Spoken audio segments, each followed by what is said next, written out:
Hello, good afternoon. My name is Shakiba with SONday Chat, where every day is a Sunday.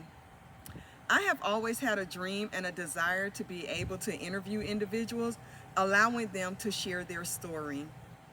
As I do feel that we all have a story to share. So today with me, I have Miss Geronda Williams, who will be sharing her story. So, Geronda, we've been knowing each other for quite some time, for years actually. So I do know a little bit about you, but if you could just share with our viewers today anything in addition that you would like to share.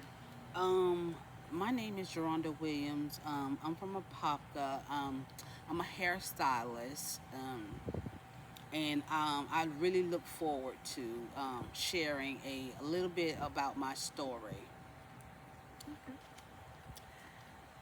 Geronda, how would you describe your journey in this season of your life? This season of my life, I am on the road to being healed, whole from some childhood traumas that I've had. On right now, I'm just on a healing journey. Me and God, we on a journey to be better, to learn my worth, and to know who I am as a person and the person that God has put me on this earth for, really, to find my purpose. So yeah. Do you feel that you are discovering exactly what that purpose is, or are you still seeking for clarity? At this stage, I really feel like I kind of know where I am going.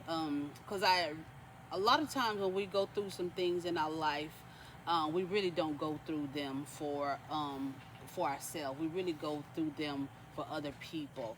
So I at this stage, I know that everything that I've ever gone through, I know that God is going to use it to help bring other people out.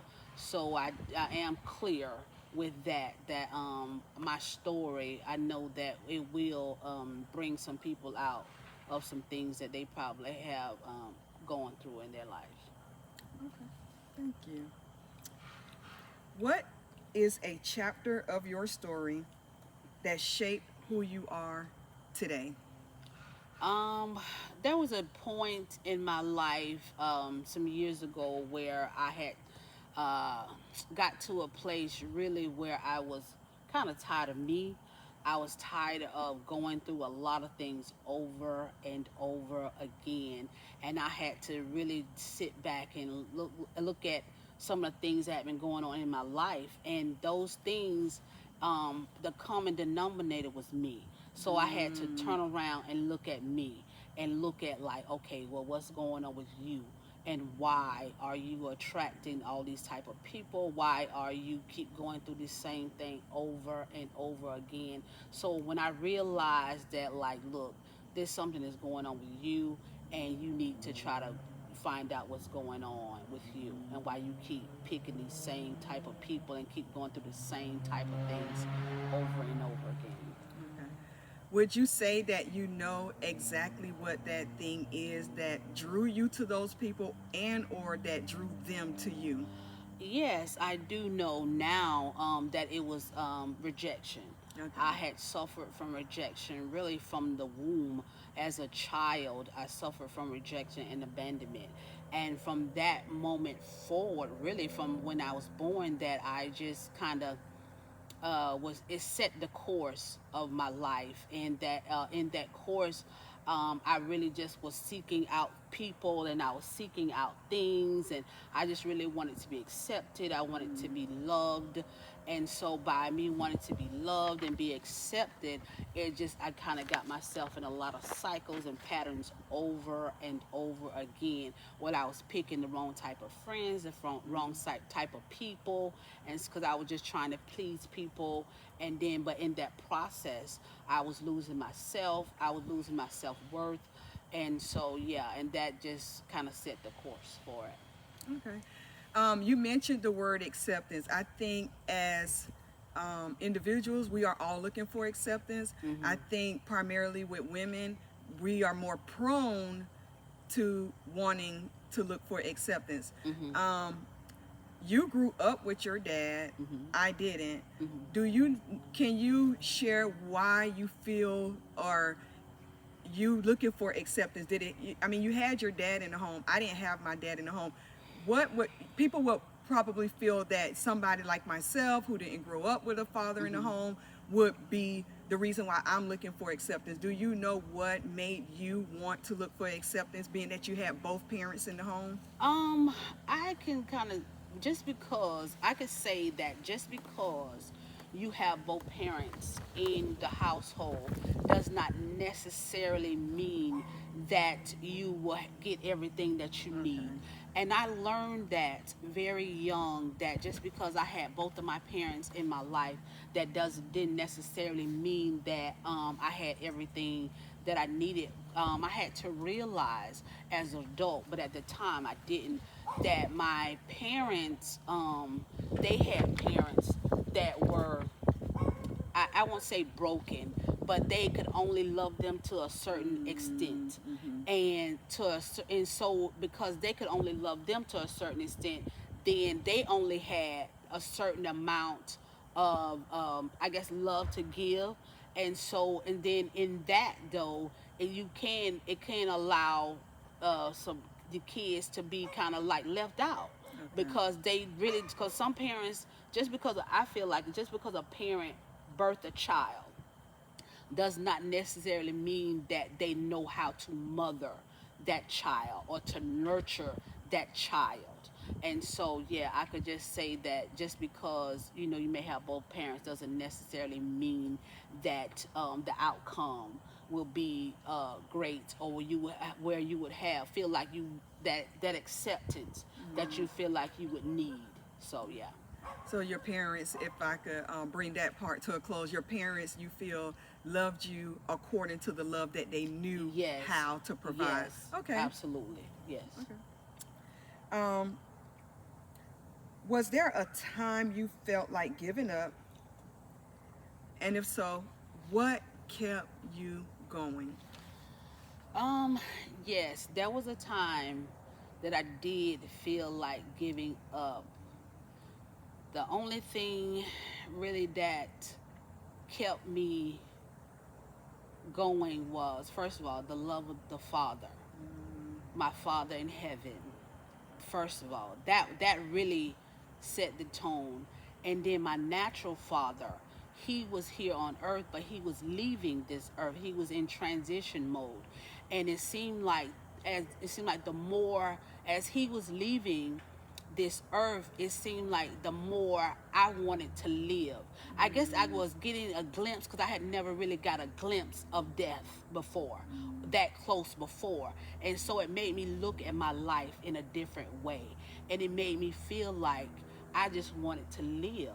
And so I was just like, it just something that was on the inside of me just made me feel like, okay, I want to live. I want to do better. It just, my life need to be a better, and I just need to just like change some things in my life. And so that was basically, I think, was like a turning point. Yeah. Do you think through the passing of your dad that he gave you that permission to live? Oh yeah, absolutely. Okay. I really feel like, yes, he did. Yeah. Mm-hmm. How do you find strength during your hardest seasons? Well, how do I find strength? Through God, first of all, in His Word, the Holy Spirit, and then I had to really just like dig deep. I had to dig deep within myself, because for a long time I really focused on a lot of other stuff. I focused on a lot of people, but I had to start focusing on me, and I had to really like find strength within. And then God really started playing some stuff in my life where I felt like at the time that maybe I didn't have strength, or maybe I didn't, do things right. But then he kind of showed me this picture like, yeah, you made it through this stuff. You made it through this, you made it through that. And so from that, it just like I kept gaining strength every time. Every time he would show me something that I made it through, and it just kept building up strength in me, and it seemed like it just started building momentum up in me too, to like be better. So then, can we conclude that what you shared earlier about the different cycles that you kept repeating and going over, those were your tests Yeah. that then turned into your testimony? Absolutely. So now you do feel like you have, those things are now behind you. You Oh, can yeah. move forward now. Absolutely. Okay. Absolutely. How has your relationship with God evolved over time? Whew. It has evolved a lot, because there was a season where I had to make some decisions, and I really felt like if I made the decisions, I was going to be making these decisions by myself. Because for a long time, I really never really made decisions by myself. I had to always make decisions like with other people in mind. Yes. And so this time, I had to make these decisions by myself. And so he so about in that moment, those moments of making those decisions, God, he basically had to tell me, because I was fearful. I didn't want to move forward. I was kind of like stuck. And basically he had to basically like tell me like, look, I don't care what you do. You could be in China, you could be in Russia, you could be wherever. He said, but I will be there, right there with you.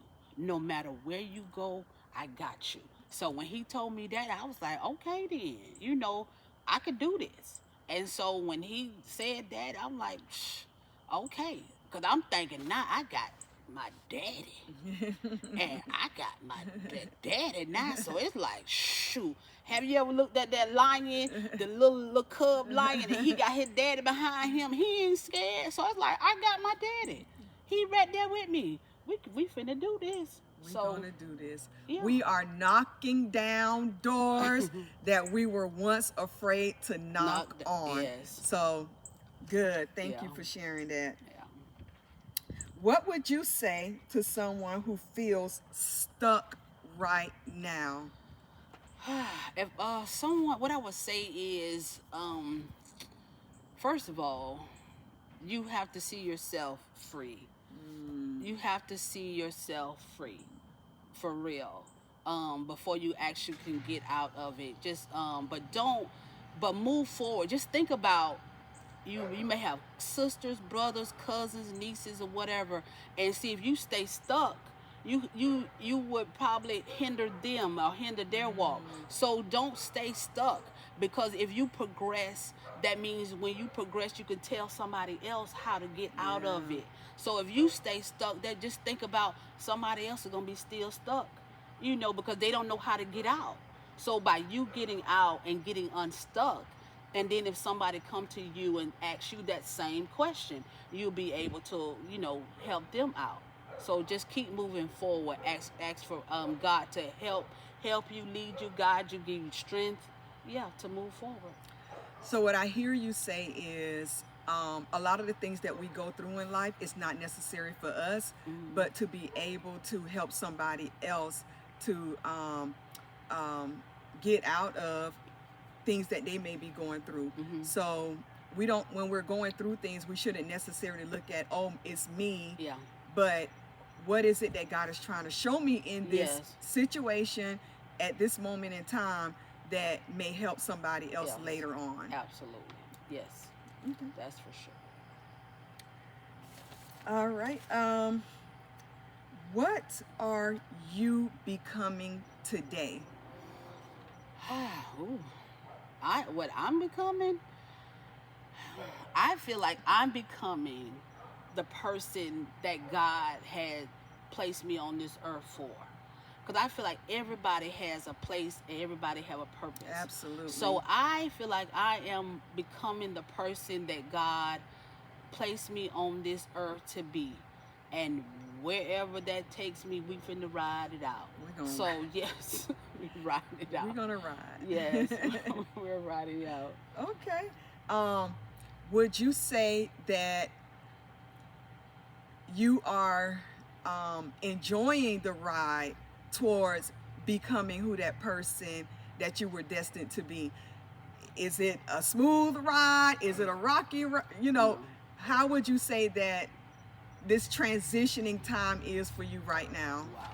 Well, this transition for right now, I'm a little bit comfortable in it, more better in it. But at the beginning, I was like a 2-year-old child that was having a temper tantrum, and God was like, I'm like, God, I'm not coming, I'm not going. And he was like, yes, you are. And if I have to drag you, well, you are going. But that's how I was at the beginning. But as I was starting taking steps, he really came in as a loving father. And he came in and he just started telling me different things and showing me different things. And he basically loved me into a place where I started to just really submit to him and just submit to his ways and just submit, that knowing that he has my best intentions. And then I had to really think about too the people that's behind me, that are coming up behind me. And he would start telling me and start showing me really, and he gave me a burden. And that's the thing, another thing too, he gave me a burden for the people.